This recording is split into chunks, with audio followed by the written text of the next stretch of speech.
Hello everyone, this is David. Season 5, Episode 13, The Core's Mother, The Core's Father. We start off with Lauren and Chen, who are being introduced, and they are interning with Bester as Psi Cops. A mentally disturbed man steps over a body, and he is heading off to Babylon 5. We cue the entrance, but this one has a Psi-Core advert in the middle of it. If you have not seen the entrance to this one, because a lot of times we get just skip through it, because I've already seen this 100 times.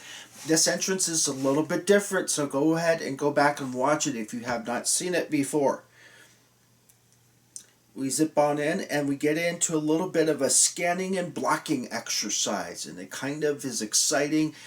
Yet, as Lauren finds out too, it's a little bit terrifying because we learned that in order to do a sustained deep scan, at most a human telepath can go 40 to 45 minutes. So, Psi Cops have to be able to withstand at least 60 minutes of it, or they literally risk frying their brains from the inside. We zip on in and we find out that Bester has a relation to one of his students was the guy that was murdered. Turns out that guy was also the roommate of the guy that killed him. And we see in a tender, touching moment Bester comforting the widow of the murdered man. And you get the sense that this episode is an attempt to portray Alfred Bester in a more sympathetic light. At least that's what a lot of people have come up with. I'm not so sure because, underneath it all, they end up committing, pretty atrocious crime by killing that mundane. But of course, the mundane was also a murderer. So maybe he is just getting his just desserts. But at any rate, we learned that Bester's parents were killed when he was just a month old, and he was in an orphanage, and he turned up in a random DNA check. We learned that the murderer is a strong P10 and is headed to Babylon 5. He's also what they call a mind shredder, where he's learning to send out mind probes to kill people and to shred their minds and take what information that he wants. He cheats at gambling on Babylon 5 and kills the guy that confronted him.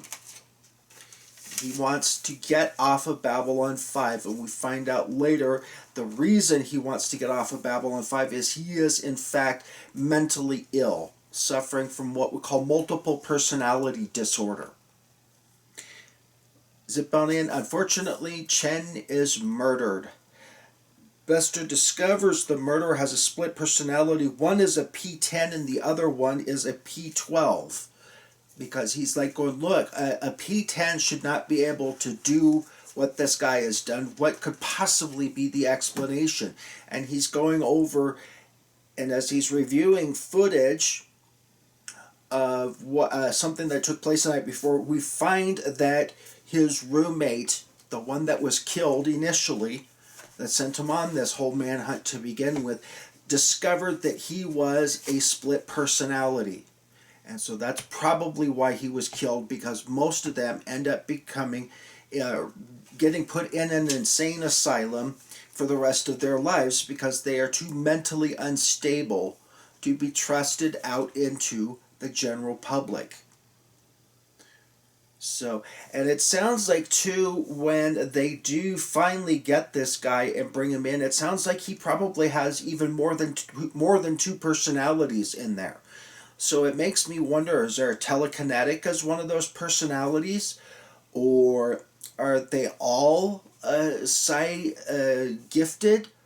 Or, how does that work exactly? Would be very interesting to know if they've done any sort of brain scan on that sort of thing to figure out, okay, is one a normal, mundane, and you wouldn't pick him out of a crowd even if you were P12, and the other one's a P12 and can, shred brains with the rest of them.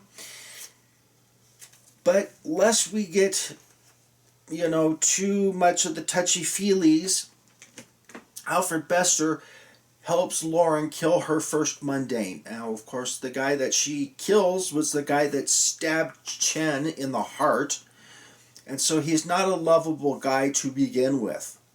So maybe they were just saving the taxpayers some money.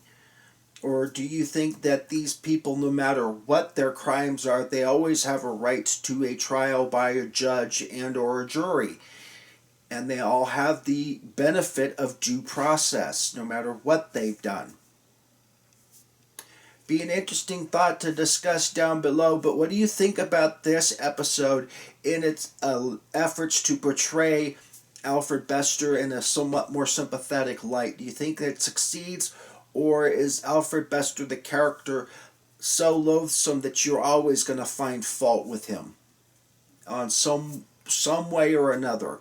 To me, it seems like no matter how much Alfred Bester tries to cover it up, he still, leaves a lot to be desired.